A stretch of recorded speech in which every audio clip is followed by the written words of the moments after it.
What happens when the very people sworn to serve and protect cross the line and end up targeting the wrong man? This is the story of Marcus Grant. A seemingly ordinary man on his way home from a long day at work, whose life takes a shocking turn when he's framed by two corrupt officers. What they didn't know. Marcus isn't just another guy, he's a highly trained CIA operative with the skills and determination to uncover the truth. It started as a quiet night, with Marcus driving home, looking forward to some well-deserved rest. But when flashing lights and two officers with ulterior motives stopped him, his world was turned upside down.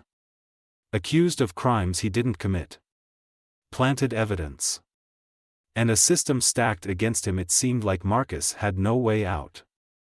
But as the drama unfolds in the courtroom, one twist after another leaves everyone stunned. This is more than just a story about justice. It's a tale of resilience, exposing corruption, and how one man's fight for the truth brought the guilty to light. Stay tuned as we dive into this thrilling courtroom showdown that will leave you speechless until the very end. It was one of those nights where the world seemed to hold its breath. Quiet streets, dim streetlights, and an eerie calm that made Marcus Grant grip the steering wheel a little tighter. After a grueling day at the office, all Marcus wanted was to collapse on his couch and forget about the world. Dressed in his usual work attire, a crisp button-up shirt and slacks, he drove home, exhausted but unsuspecting. The clock read 9:45 p.m., and his thoughts wandered to what was waiting in his fridge for dinner. Halfway home, a pair of headlights appeared in his rearview mirror, growing unnervingly close. Suddenly, the red and blue flashes erupted, cutting through the darkness like a warning. A police cruiser. With a resigned sigh, Marcus pulled over to the side of the road, his pulse quickening. He had a clean record. So why was he being stopped? Two officers approached the car. The first, Sergeant Bradley Harris, leaned into the driver's side window, his flashlight glaring directly into Marcus's eyes. "License and registration," he barked, his tone sharp and commanding. Behind him, Officer Michael Randall circled the car like a predator stalking its prey, his every movement calculated and deliberate. Marcus complied, keeping his hands visible and his voice steady. But things quickly escalated. Without permission, Randall popped open the trunk, his actions swift and brazen. Well, he said, his voice laced with mock triumph. In his hands was a backpack stuffed with wads of cash and a battered handgun. Marcus froze, his mind reeling. "That's not mine," he protested, panic rising in his chest. But his words fell on deaf ears. Harris yanked him from the car, cuffed him roughly, and smirked. "We'll figure that out back at the station," he sneered. For Marcus, the nightmare had just begun. The handcuffs dug into Marcus Grant's wrists as Sergeant Harris shoved him into the back seat of the squad car. The cruiser reeked of stale cigarettes and despair, a fitting precursor to what was to come. As they drove through the empty streets, Harris and Randall exchanged smug glances in the front seat, their confidence palpable. "Think he'll crack in the first hour?" Randall joked, a cruel smirk spreading across his face. Harris laughed, glancing at Marcus through the rearview mirror. "Guys like him always do." Marcus clenched his jaw, his mind racing. He'd done nothing wrong. Yet here he was, being carted off like a criminal. The planted bag and gun were all the proof these officers needed to spin their narrative. But why? Why him? At the station, Marcus was dragged into a cold, fluorescent-lit interrogation room. A metal table and 2 chairs occupied the sterile space, the air thick with tension. Harris leaned in close, his voice dripping with mock patience. "Why don't you save us all some time and tell us what you were doing near the bank tonight?" "I wasn't near any bank," Marcus shot back, his frustration boiling over. "Check the cameras. Call my boss. That's not my bag. And you know it." But the officers weren't interested in the truth. Randall casually tossed out fabricated evidence, including bogus fingerprints and false witness statements. "Your prints are all over that gun," he sneered, his tone laced with accusation. 4 hours.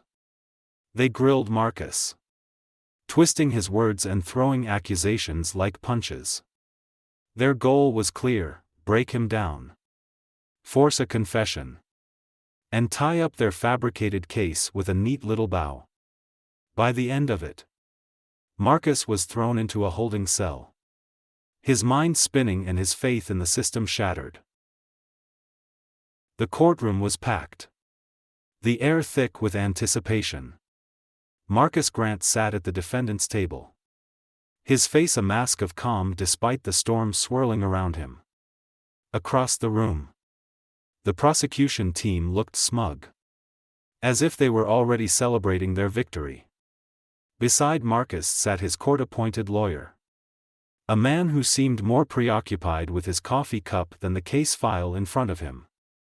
The odds were stacked, and Marcus knew it. The prosecutor wasted no time painting Marcus as a dangerous criminal. "Ladies and gentlemen of the jury," she began, pacing with practiced confidence. "This man thought he could outsmart the law, a mastermind who robbed a bank and fled with a gun and cash. But the evidence doesn't lie." She presented the fabricated fingerprints, blurry security footage from the bank, and false witness statements claiming Marcus looked nervous and suspicious on the night of his arrest. Each piece of evidence felt like another weight added to Marcus's shoulders. The blurry footage was so grainy it could have been anyone. But the prosecutor spun it into a damning narrative. The planted fingerprints on the gun were the cornerstone of their case, and they hammered it home with relentless precision. Marcus stayed silent, his expression resolute. Deep down, he clung to the hope that the truth would prevail. His lawyer, despite his lackluster demeanor, finally stood up and presented the first glimmer of that truth, a time-stamped security footage from Marcus's workplace. "This footage," the lawyer began, his voice gaining strength as he spoke, "proves that my client was at his office at the time of the alleged crime." He handed over the evidence with a small flourish, and the courtroom stirred. The timestamp on the footage clearly showed Marcus working late, far from the scene of the supposed robbery. For the first time, cracks began to show in the prosecution's case. The jury exchanged uncertain glances, and even the smug officers, Harris and Randall, shifted uncomfortably in their seats. But it wasn't enough to dismantle their entire story, not yet. The prosecutor smirked and leaned back. "He could have had an accomplice," she said, brushing off the footage as a minor inconvenience. The battle was far from over. But for Marcus, it was a small victory, a sliver of hope in an otherwise bleak fight for justice. The courtroom felt like a pressure cooker ready to explode. The prosecution was wrapping up their case, painting Marcus Grant as the perfect villain, calculated, deceptive, and undeniably guilty. The jury seemed uneasy but not convinced, and Marcus's lawyer appeared to be running out of steam. That's when he leaned over to Marcus and whispered, "I've got an idea. It's risky, but it might be our only shot." Marcus nodded. At this point, there was nothing to lose. The next day, the lawyer stood up. His voice more confident than it had been throughout the entire trial. "Your Honor," he announced. "We have a critical piece of evidence that has just come to light, evidence that could change everything." The room went silent as the judge raised an eyebrow and gestured for him to continue. The lawyer walked to the AV system. His every step measured. "This footage," he said, his tone steady, "was captured by a traffic camera near the site of my client's arrest." The screen flickered to life, and the jury leaned forward, eyes locked on the grainy video. It showed Marcus's car pulled over on the side of the road, the two officers circling it like vultures. Then came the moment that changed everything. Officer Randall was clearly seen retrieving the bag from his own vehicle and placing it in Marcus's trunk. A collective gasp rippled through the courtroom. Even the jury, who had remained stoic throughout the trial, exchanged wide-eyed glances.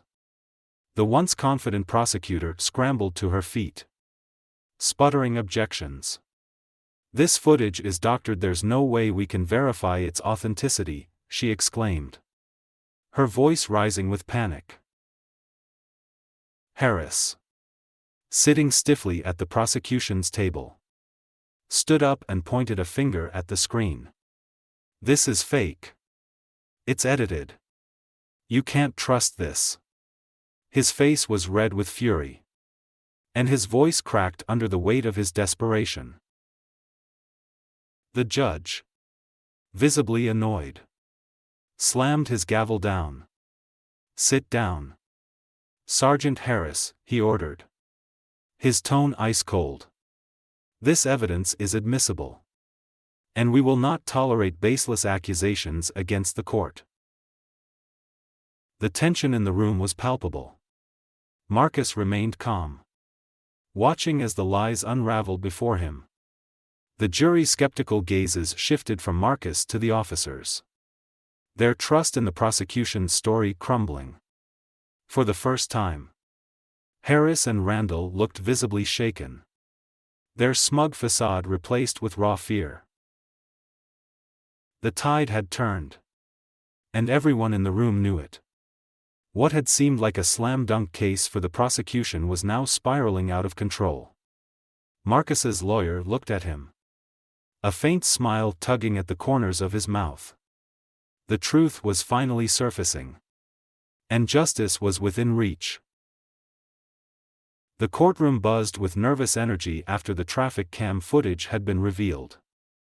The once confident Harris and Randall were now visibly squirming in their seats, their smugness replaced by poorly concealed panic. The prosecutor struggled to regain control of the narrative, but the jury's skeptical expressions made it clear things were unraveling fast. Then, Marcus Grant rose to his feet, calm and composed. He addressed the judge. "Your Honor, with your permission, I'd like to clarify something." His voice was steady, commanding the room without effort. The judge nodded, intrigued. Reaching into his jacket pocket, Marcus pulled out a small, black leather case and flipped it open. The bold letters on the badge glinted under the courtroom lights, Central Intelligence Agency. Gasps rippled through the gallery as whispers filled the air. The jury looked stunned, even the judge seemed momentarily caught off guard. "For the record," Marcus began, his tone sharp as a blade, "I'm Special Agent Marcus Grant with the CIA. 4 months. I've been investigating corruption within law enforcement. Officers Harris and Randall are at the center of that investigation." The room erupted into chaos. Harris jumped to his feet, his face a mix of shock and fury. "This is a setup," he shouted, pointing an accusing finger at Marcus. "He's lying. He's trying to frame us." But the judge's booming voice cut through the noise. "Sit down, Sergeant Harris." His gavel slammed down, silencing the room. Harris reluctantly dropped into his chair. But his panic was palpable. His confident facade now entirely gone. Marcus turned to face the courtroom, locking eyes with the jury, the prosecutor, and finally, the two corrupt officers. These officers planted evidence on me, fabricated fingerprints, and lied under oath. But this case wasn't just about framing an innocent man, it was about exposing the lengths they're willing to go to abuse their power. The judge's face darkened as he reviewed the damning evidence. "Bailiffs," he commanded, "take officers Harris and Randall into custody immediately. They are hereby charged with perjury, evidence tampering, and obstruction of justice." The room froze as the two officers were cuffed and escorted out, their faces pale and their protests ignored. For Marcus, it was a moment of vindication. But for Harris and Randall, it was the beginning of their reckoning. As the courtroom settled, Marcus addressed the media swarming outside. "This isn't just about me. It's about holding those in power accountable. Justice doesn't stop here." Then, with a faint smile, he walked away, ready to continue his mission to expose corruption wherever it lurked. As Marcus Grant stepped out of the courthouse, the crisp morning air hit him like a wave of freedom. The crowd outside erupted into a frenzy, reporters shouting questions and cameras flashing from every angle. He stood tall, his expression calm but resolute, as the weight of the past few days began to lift from his shoulders.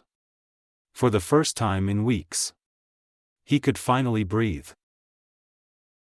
"Agent Grant, how does it feel to expose corrupt cops?" one reporter shouted, shoving a microphone in his direction. Another chimed in, "Do you think this will lead to more investigations into police misconduct?" Marcus paused, letting the questions hang in the air. Then, with a faint smile, he spoke. "Justice feels good," he said, his voice clear and steady. "But the fight against corruption doesn't stop here. This isn't just about me, it's about ensuring that no one, no matter who they are, falls victim to abuse of power. Accountability is not optional. It's a necessity." The crowd quieted, his words resonating with everyone present. He turned and walked away, leaving the swarm of reporters to process the powerful message he had delivered. The cameras followed him, capturing every step of the man who had taken on a broken system and won. As Marcus disappeared into the city streets, the story of his bravery and resilience began to spread. His case became a rallying cry for justice, a reminder that the truth, no matter how deeply buried, could always come to light. While his journey in the courtroom had ended, his mission to expose corruption was far from over. Marcus Grant had not only cleared his name but ignited a spark for change, a legacy of integrity and courage in the face of injustice.